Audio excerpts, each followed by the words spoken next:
Mayroong hapon sa atong tanan, ang hapon nga i-share sa inyo sa seven last word of the Lord Jesus Christ when He was in the Calvary. At 3 p.m. He will be crucified. This is the first saying. Luke chapter 34 verse 23 verse 34. God said, Jesus, Father, forgive them, for they don't know what they do. And they parted his raiment and cast lots. Let us pray.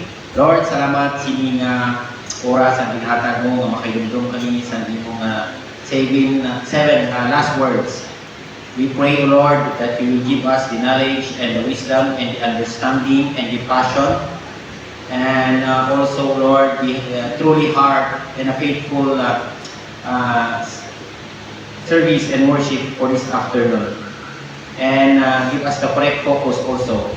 And forgive us for the sins we have committed against thee, and use me as I share the first words of your Son. And Messiah Jesus Christ. Amen. Okay, so the first words of the Lord Jesus Christ when He was at the cross, is very crucial. Ito yung pinakamatinding words niya. Kasi it talks about the heart of a person and the government. It talks about the person itself, the government, the who is God the Father. Tatlo ang mention nila. So makita natin, He addressed everything in just simple kilala na words ini, So kaya kita maging abbreviation that talks about or explaining the Luke chapter 23 verse 34. So first is that God addressed the first, the word Father, So makita naton, ang unang word na makita naton, it is Father. So in the Greek word for the word Father is pater, or loving or relational address. So it talks about who is He. Sino ba siya sa harap ng Panginoon? Sa Diyos Ama, And He is considering as a son. Lord, Heavenly Father, why do I need to sacrifice myself for this humanity? Why? So God, Jesus Christ asked God the Father the question, why? Why do I need to be crucified? And in Psalms chapter 34 verse 18, sabi niya, the Lord is nigh unto them that are of broken hearts. So ako ma-crucify diri sa cross ni tungod nakita sa Diyos Ama nga ang mga tao kinanglan nila Savior. It was only me. Ang banya. Ang sunod sinais makita naton, ang answer is Hebrews chapter 4 verse 16. Sabi niya, let us therefore come boldly unto the throne of grace, because of the grace of God throughout the people. Na makita niya mag-crucify siya because na kung ang iya kaugalingon sacrifice the remission and the penalty of sin will be over by Himself. So makita natin, even in the suffering, Jesus speaks with intimacy to God. Nabiskan na mangkot siya maway, He believe also nga kabubuton ni sa Diyos Ama. Tungod, it was with foresight, naaral sa book of Jeremiah and Ezekiel na mapatay gid siya. He was a sheep that will be offered. And even sabi niya, we need to stay connected to God. Even there is something happen to us in our faith, we need to be connected to God, likewise to Jesus. Sa pila lang ang minuto, He connected Himself to God the Father. Ano pa ang sunod natin na makita diri? Ang the word forgive them. The word of grace is forgiveness was being offered. Father, forgive them. And the Lord Jesus Christ offering forgiveness to all His, His people, especially the Jew people, the Israelites people. He is offering not to the Gentiles, but to His people. No, sabi niya, forgive them, meaning cancel or release. Release the burden. It emphasizes, mga kapatid, sa Ephesians chapter 4, verse 32, sabi niya, forgiveness means be kind to one another, forgiving one another. Miskan, patyon ka na lang, hambal sa Ginoo, I forgive you. Patyon niya na lagani, i-forgive mo ka. Nagpaubos din siya as Diyos. Kung masaon natin ang the book of John, 10,000 angels are there waiting for the command of God to i-erase kani ang tanan na tao. That is stop. No? And also makita natin sa Colossians chapter 3 verse 13, forgiving one another even as Christ forgive you. So makita natin sa first one, he is talking about true forgiveness. He is forgiving with application, not only in his mind, but in action. Lord, patawaran mo din sila. Forgive even when no apology is given. Di ba isang tao nagkaroon na nag-apology sila, wala.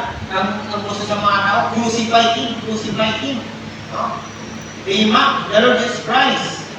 Forgiveness reflects God's grace in us. If we have an attitude of being forgiven na may pakita natin sa mga upod natin, then God is being grace.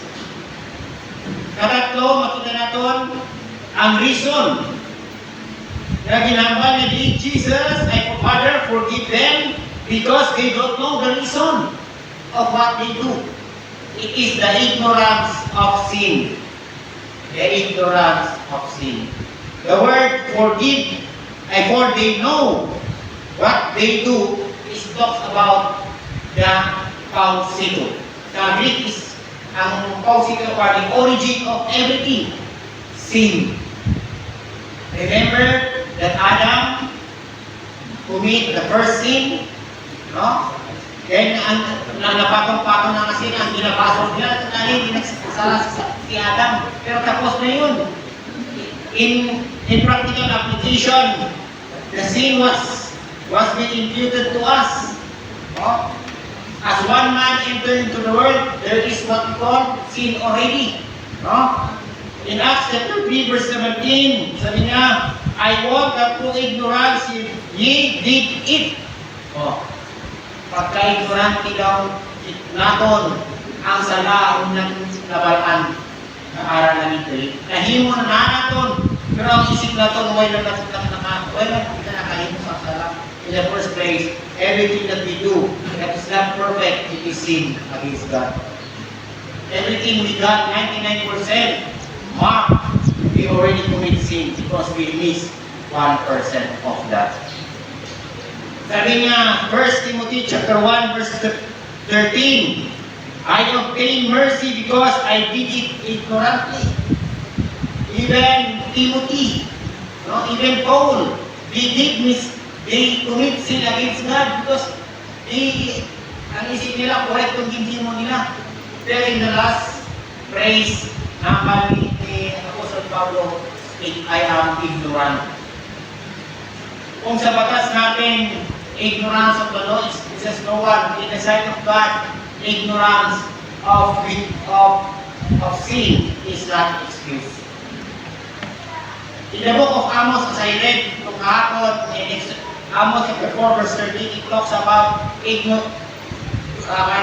Sabi niya doon, do not treat T-R-E-A-T, sin as less. Ay, kumbaga, huwag natin daw i-treat ang sin na pinakalubo or less.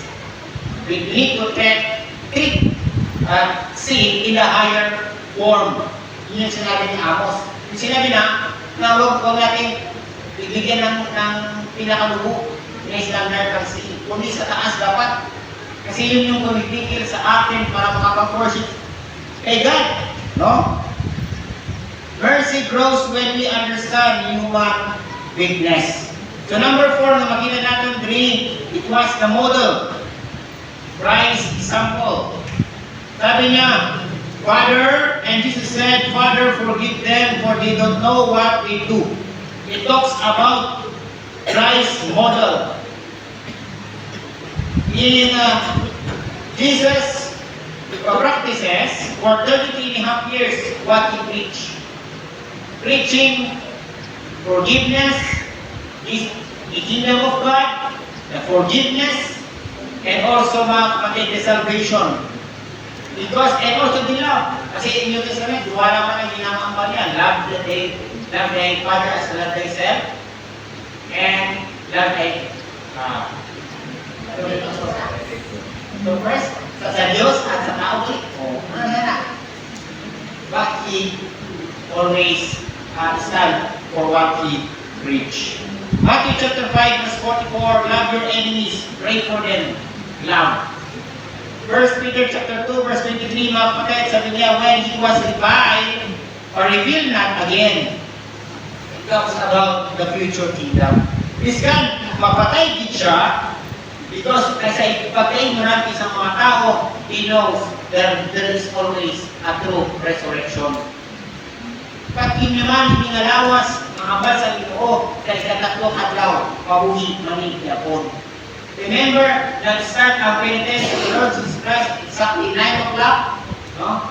Going to Golgotha, that is 3.5 kilometers, and going to Calvary, that is 6. From 9 o'clock to 3. Ilang oras na? O, anong oras? Sa penitence na ninakwat niya ang kiyamang cross. The average weight of the cross is 185 kilos. Average pa lang na. Sa pamilya, sa kapag ang tawag sila is it's not the other root. Yung pinakamabigat na kahoy sa para sa release lang na makita. Na paano dito na uga na ito ang kahoy, 185 kilos, ugat-ugat eh. Tapos may mga pilas ka pa, may corona ka pa. For 6 hours na ginakwap nila. Ano na lang ang mga nagpapaman. So, and also next with that, what is the response of Jesus? The response of Jesus is that he prayed for the people. No? Ang ikalima, outcome or the power of forgiveness. Forgiveness leads to redemption in healing. Romans chapter 5 verse 8, while we were yet sinners, Christ died for us. He died for us. The Lord Jesus Christ died for us in the cross. To pay our sin. To fulfill everything that what was happened in the Old Testament. And also in Acts chapter 7 verse 60, sabi ni Stephen, Lord, lay not this sin to their charge. Oh. Klaro, distant si Stephen kaginambal nga ang ginangasala ang ginahimo naton hindi makato sa aton kundi ihatag naton sa Ginoo. Forgiveness brings peace and freedom. Forgiveness release God's power. And last na makita naton 3, your personal response. What should we do today? Kaya nabalaan naton na kinambalman sa nangyayari kita ay dapat intimacy na connection to God and dapat kinambalman diri na biskan hindi kakabalo sa atong sarili, we need to recognize our sin. Ang kwan diri mga kapatid in Mark chapter 11 verse 25, this is our response. When we stand praying for our prayers should have 3 A's. Like 3. We have your repentance of our sin, turning away and turning to God, o na pinaglan natin sa atong mga prayer. In Matthew 6:14, if you forgive them, your Father will also forgive you. Yung tungod din na pagpapatawad.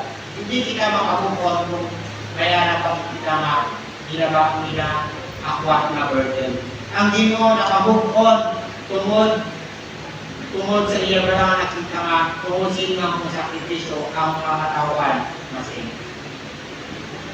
Final three, mga kapatid, is forgiveness is not just something Jesus did, it's something we must do also.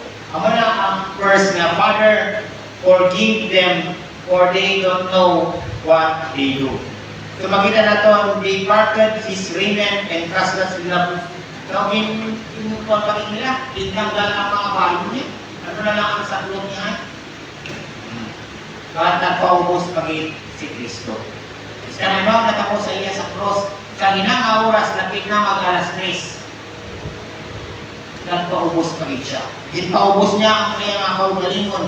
Aban niya kay great sa mga angels niya. At ang signs and wonders dito nag-start ang ginatawag natin na first blood moon and earthquake. Sa muna daw, wala pang earthquake. Pero sa mga nabasa ko, dito daw nag-start. Okay, thank you.